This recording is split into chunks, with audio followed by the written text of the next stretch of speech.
们总觉得自己是孤儿，在这片直径930亿光年的黑暗森林里，人类孤独地喊了几十年，却连一声回音都没听到。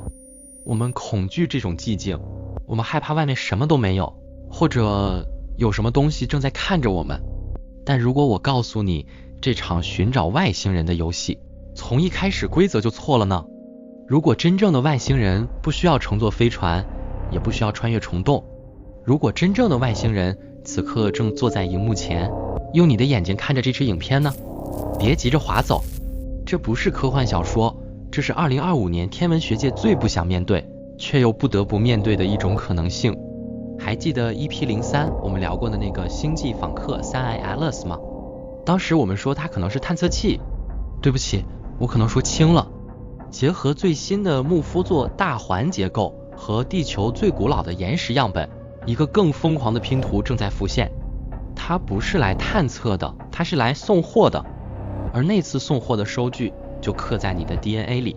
欢迎回到基点维度，今天我们不谈物理学的死胡同，今天我们来谈谈你的身世。让我们把时间条往回拖到45亿年前。这时候的地球不是蓝色的，是红色的，没有海洋，只有岩浆，天空下着流星雨，每一颗都有原子弹那么大。这就是冥古宙，字面意思地狱。按照教科书的说法，地球冷却下来形成海洋，然后在一锅原始汤里，闪电劈中了一些化学物质，偶然合成出了氨基酸，然后变成了单细胞，最后变成了你。听起来很合理，对吧？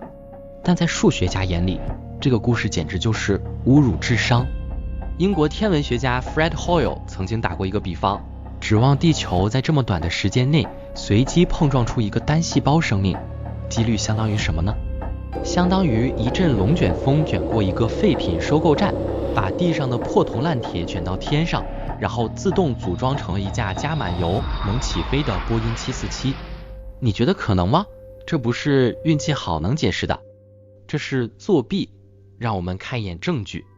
这是一颗锆石，地球上最古老的石头。科学家在里面发现了什么？发现了生物炭。年份41亿年前，请注意这个时间点。41亿年前，地球刚刚诞生4亿年，那时候地球甚至还没有完全冷却，还处于重轰炸期。也就是说，生命不是在地球装修好房子、摆好家具之后才慢悠悠出现的，生命是在房子还在着火、屋顶还在往下掉陨石的时候，就突然砰的一下，完整的出现在客厅里了。这说明什么？说明生命不需要漫长的进化等待。就像你点外卖，你不需要自己去种小麦、磨面粉、烤面包，门铃一响，饭就是热的。地球上的生命出现的太快、太突然、太完美了。它不像是土特产，它像是进口货。如果这是一场谋杀案，法医现在已经可以结案了，死者不是本地人。但身为侦探，我们得找到凶器。如果生命是从外太空来的，载具在哪里？其实载具一直都在往下掉。1969年，澳大利亚莫奇森，一颗陨石砸了下来。这颗陨石如果是掉在今天，可能会被当作生化武器封锁起来。为什么？因为科学家切开它一看，人都傻了，里面有70多种氨基酸。更恐怖的是，还有碱基，也就是组成你 DNA 和 RNA 的字母。这是一块在太空中飘了几十亿年的石头啊！按照我们对宇宙辐射的理解，任何有机物在太空中都应该被紫外线杀死分解。但这块石头里面的东西不仅活着，还保存得很好。这说明了什么？说明宇宙并不是我们想象的那种死寂的真空，说明宇宙里充满了种子。当然，我知道这听起来很像神话故事，但从物理学角度来看，这是一场地狱级难度的越狱。让我们来算一笔账，从木夫座大环的位置到地球，距离是13亿光年。即使那个文明能把种子加速到光速的20%，这场旅行也需要65亿年。65亿年是什么概念？这意味着，当这颗种子出发的时候，我们的太阳系甚至还没有诞生。它必须在绝对0度的真空中飞行，忍受宇宙射线的轰炸，躲避星际尘埃的摩擦。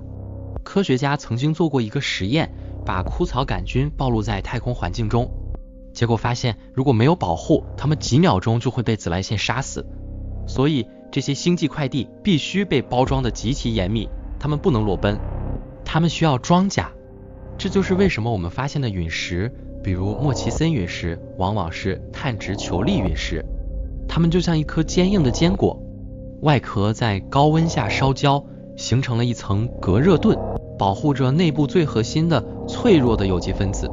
想象一下那个画面，几亿亿颗这样的坚果像蒲公英一样被撒向深空，在漫长的65亿年里，它们中的 99.999% 都牺牲了，有的被路过的黑洞捕获，被撕碎成原子，有的撞上了恒星，被瞬间气化，有的在穿越星云时偏离了轨道，永远迷失在虚无里。这不是一场旅行，这是一场大逃杀。只有极少数极幸运的几颗，在耗尽了所有运气之后，居然真的撞上了一个刚刚冷却、表面拥有液态水的蓝色星球。所以当我们看着那颗撞击地球的陨石时，不要只把它当作一块石头，它是无数牺牲者中唯一的幸存者，它是一具跨越了时间的棺材，而里面躺着的是那个以死闻名最后的呼吸。我们把视角拉高，如果莫奇森陨石只是一个偶然的快递包裹，那么是谁寄出的？这就要提到我们 EP03 讲过的那个星际访客3I Atlas。还记得当时我们对它的恐惧吗？那一期我们分析说，它那种诡异的非引力加速，可能意味着它是高级文明的探测器，是一双监视我们的眼睛。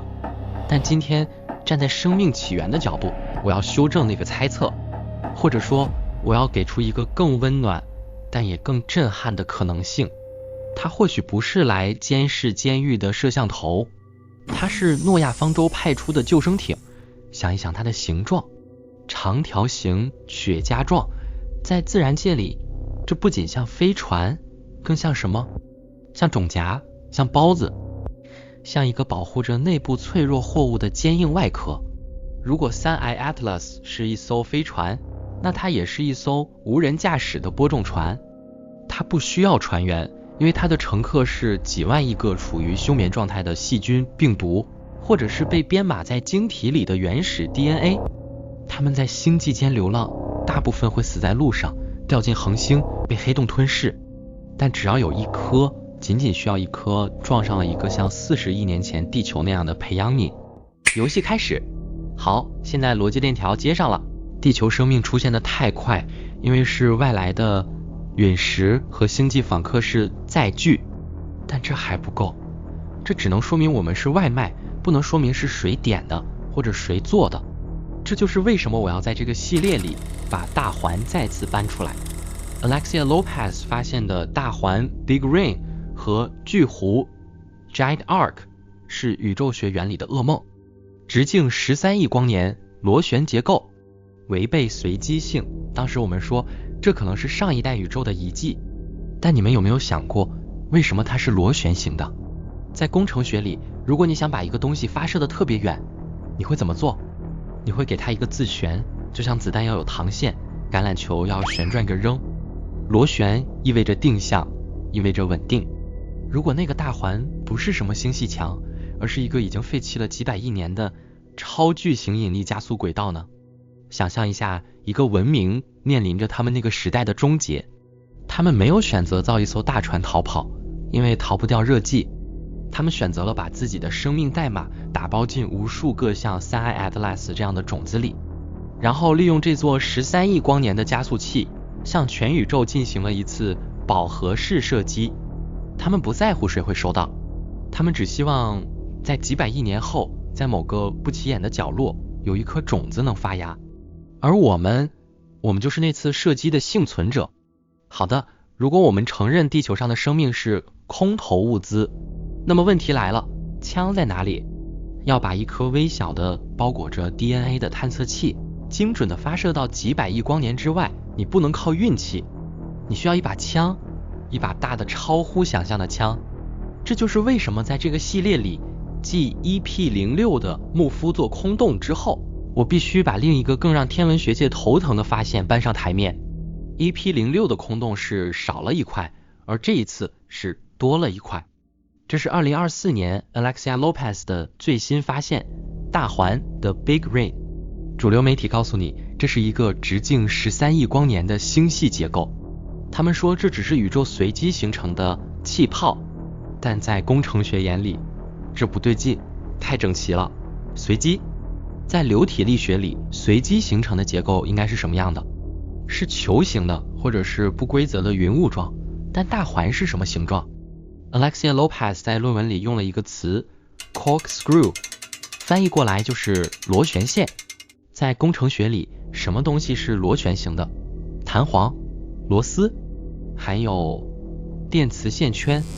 如果你想让一个物体获得极高的初速度，且弹道极其稳定，你会怎么做？你会让它旋转。膛线是螺旋的，粒子加速器是环形的， DNA 是双螺旋的。这不是巧合，这是宇宙通用的工程语言。让我们做一个大胆的假设，我知道这很疯狂，但请跟上我的思路。如果大环不是一堆乱七八糟的星系，而是一个功能性结构呢？如果那些原本应该坍缩成球体的星云，是被某种力量强行排列成了这个形状呢？这座横跨13亿光年的结构正对着地球，这不是因为它想看我们，而是因为我们就在它的弹道上。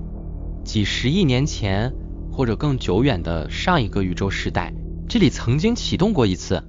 它利用黑洞作为节点，利用引力波作为推进剂，向全宇宙发射了一场生命暴雨。而我们的太阳系不幸或者说幸运的被其中一滴雨水击中了。我们再来深挖一下这个大环。很多观众可能会问，直径13亿光年的发射器，这需要多大的能量？什么样的文明能造出这种东西？确实超出了我们对戴森球2级文明的理解，这已经是3级文明甚至更高等级的操作了。但如果你读过 Roger Penrose 的论文，你会发现能量其实到处都是，只要你懂得怎么偷。Penrose 提出过一个著名的概念，叫彭罗斯过程 Penrose Process。 简单说，就是利用旋转黑洞的能层 Logosphere 来获取能量。现在让我们回看大环的结构。 Alexia Lopez 的数据显示，大环不仅是螺旋形的，它还由多个超星系团组成，而每个星系团的中心都有一颗超大质量黑洞。你看懂这个设计图了吗？这不是普通的线圈，这是一串黑洞电池组。这里的证据比我们想象的还要确凿。根据 Roger Penrose 的 CCC 共形循环宇宙模型，当上一代宇宙结束时，所有的物质都会衰变，质量归零。按理说，一切都该被抹平，像格式化一样。但最新的论文告诉我们，有一样东西死不掉，那就是几何结构。想象一下，你有一张画着厚厚油画颜料的画布，大爆炸就像是一把火，把颜料物质都烧光了。但是画布上那些因为颜料堆积而形成的凹凸纹理、时空曲率却被烤干硬化留了下来。这就是为什么 Alexia Lopez 发现的大环呈现出诡异的软木塞螺旋 corkscrew 形状。这不是这一代星系自然形成的，是一个来自上一代宇宙的被烧焦的时空浮雕。更让人细思极恐的是，这个大环的位置和彭罗斯在微波背景辐射中找到的霍金点 Hawking Points 高度重合。什么是霍金点？那是上一代超大质量黑洞蒸发后留下的热斑。你看懂这个关系了吗？霍金点是引擎熄火后的余温，大环是引擎生锈的骨架。它们在空间上重叠，直接证明了那里曾经存在过一个巨大的消耗了整个黑洞能量的超级工程。我们看到的星系只是后来飘落在这些古老骨架上的灰尘，骨架本身才是那个文明真正的遗产。我们人类现在还在用核电站烧开水，而他们已经在把黑洞当作电池来用了。这就是为什么大环看起来如此违背自然规律，因为它本质上就是一台被遗弃在太空里的生锈的恒星级粒子加速器。这时候你肯定会问，他们为什么要这么做？这得消耗多少能量？费这么大劲，就为了在一个偏僻的星球上养一群猴子？这是一个好问题。要回答这个问题，我们必须谈谈这个宇宙中最绝望、最黑暗且绝对不可违抗的法律，不是相对论，不是量子力学，而是热力学第二定律。简单说就是万物终将死亡，放在桌子上的热咖啡一定会变凉，绝不会自己变热。你的房间如果不收拾，一定会变乱，绝不会自己变整齐，这叫熵增。宇宙的终极命运就是所有恒星熄灭，所有黑洞蒸发，所有原子停止运动，一片死寂。这是宇宙的出厂设置。但是在这个走向死亡的宇宙里，出现了一个 bug， 出现了一个叛徒，那就是生命。你看一看你自己，你在做什么？你在吃东西，你在呼吸，你从环境中掠夺能量，然后把这些能量转化为秩序。你的身体结构高度有序，你的大脑每秒钟处理亿万次运算。你是这个混乱宇宙中唯一在逆流而上的东西。薛丁格说过，生命就是以负熵为食。我们是宇宙为了对抗死亡而制造出来的免疫系统。现在回到那个建造大环的文明，想象一下，他们发展到了顶峰，他们征服了星系，他们理解了所有物理法则，但他们发现他们战胜不了热力学第二定律。他们的宇宙正在死去，恒星正在离他们远去，能源正在枯竭。他们面临着两个选择：第一，优雅的去死，带着他们所有的荣耀和记忆化为尘埃；第二，作弊。如果是你会怎么选？如果明天地球就要毁灭，太阳就要爆炸，没有任何飞船能逃得出去，但你手里有一个 USB 随身碟，你能把你的一生、你的记忆、你对这个世界的爱与恨都压缩进这个随身碟里，然后把它扔进大海，你会扔吗？你会的。这就是泛种论最浪漫也最悲壮的核心。那个高级文明，他们没有选择造一座避难所给自己住，因为肉体太脆弱了，飞船太笨重了。在100亿年的时间尺度面前，金属和石头都会风化，只有一样东西能扛得住时间的侵蚀，那就是信息，是编码，是 DNA。 他们把自己的生物编码进行了极致的压缩，他们把几十亿年的进化成果写进了那4个碱基字母里 A、T、C、G。 这不是简单的蛋白质组合，这是一本百科全书，是一套操作系统。只要给它合适的环境、水、温度，它就能自动解压、自动运行、自动升级，从单细胞到多细胞，到鱼，到爬行动物，最后重启文明。所以看着我的眼睛，我们不是地球的原住民，我们是一场星际备份计划的执行端。你的身体里流淌着几十亿光年外那个已死文明的血液。你对星空的向往，不是因为那里风景好，而是因为那是你的老家。这也解释了为什么我们会感到孤独。这就是费米悖论的另一个答案。为什么我们找不到外星人？因为我们就是外星人。其他的种子可能失败了，掉进了恒星，掉进了气态行星，或者还在黑暗中漂流。只有我们这颗种子发芽了。这是一个关于幸存者的故事，但这也是一个关于责任的故事。因为如果我们是备份，那我们就带着任务。什么任务？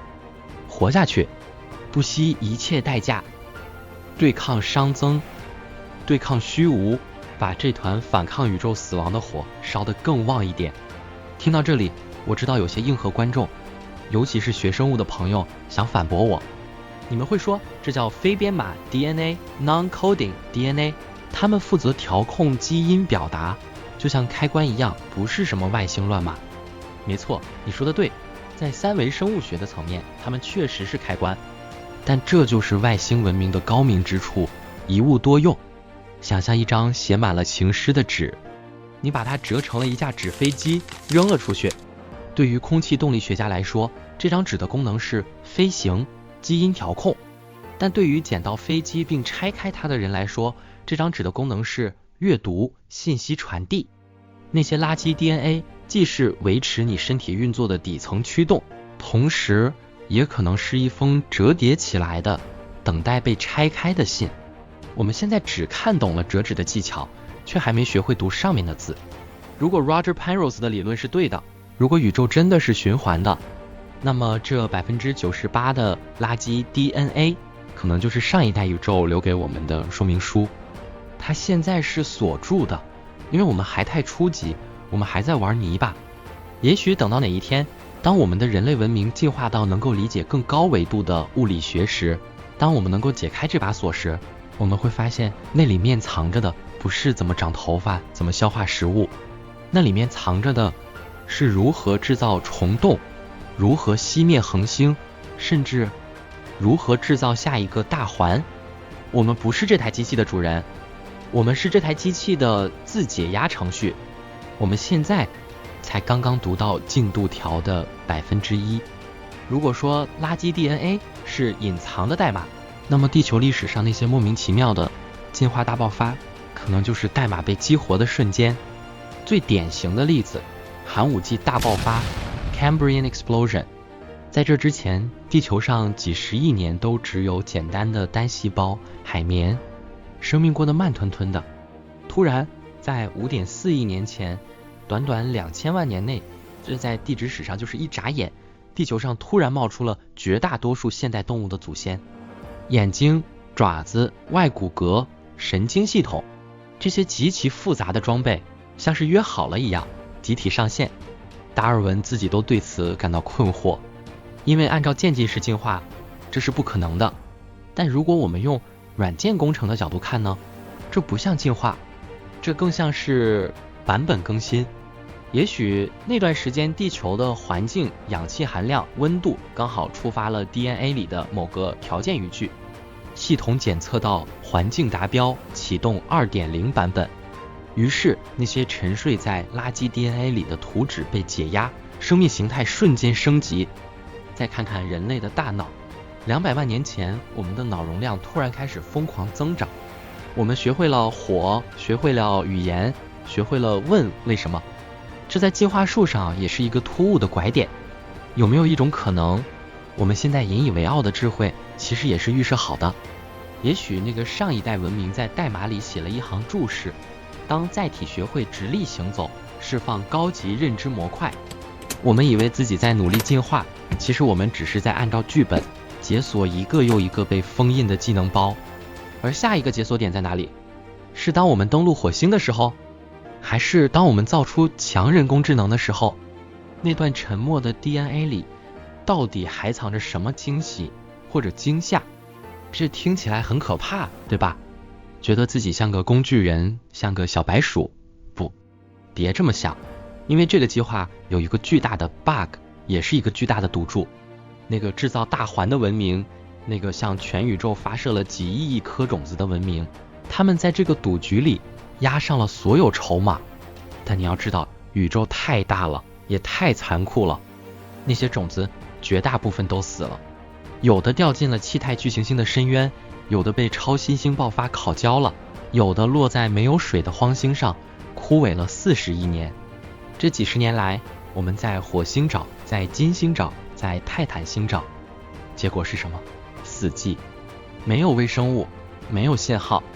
费米悖论像一堵墙一样堵在我们面前，大家都去哪儿了？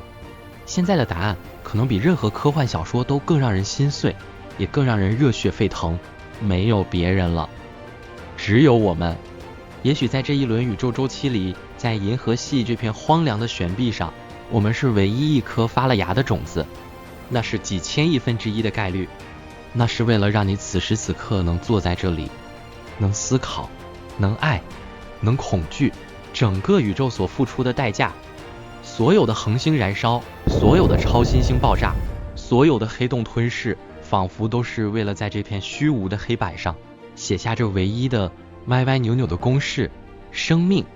所以下次当你抬头看星星的时候，别再觉得这宇宙冷漠无情了，别再觉得自己渺小的像颗尘埃了。你是尘埃没错，但你是会思考的尘埃。你是那个已经死去的伟大神级文明，在这个新宇宙里的全权代表。那个横跨13亿光年的大环正静静地悬在木夫座的方向，它已经熄火很久了，它完成了它的使命。现在的它就像一个老父亲留下的旧摇篮，看着我们跌跌撞撞地走出地球。我们的任务很重，我们要活下去，我们要搞懂这该死的物理学，我们要解决能源危机，我们要停止自相残杀，因为这根接力棒现在在我们手里。如果我们搞砸了，如果我们自我毁灭了，那么上一代文明的牺牲，那场跨越永劫的播种，乃至这个宇宙中唯一的意识之光，就真的彻底熄灭了。别让他们失望，这里是基点维度，我是你们的观察员。如果 DNA 里的代码是真的，那么我在未来等你。如果你看到了这里，说明你也是那几千亿分之一的幸存种子。不要让这份觉醒止步于此。点击订阅，这不仅是一个按钮，这是你与基点维度建立连结的星际信标。开启小铃铛，确保你不会错过下一次来自深空的加急讯号。请在评论区告诉我，你觉得你的 DNA 里解锁了什么不一样的天赋？我们会从评论中寻找潜在的同类，因为在这个宇宙里，我们不能孤军奋战。我们下期见。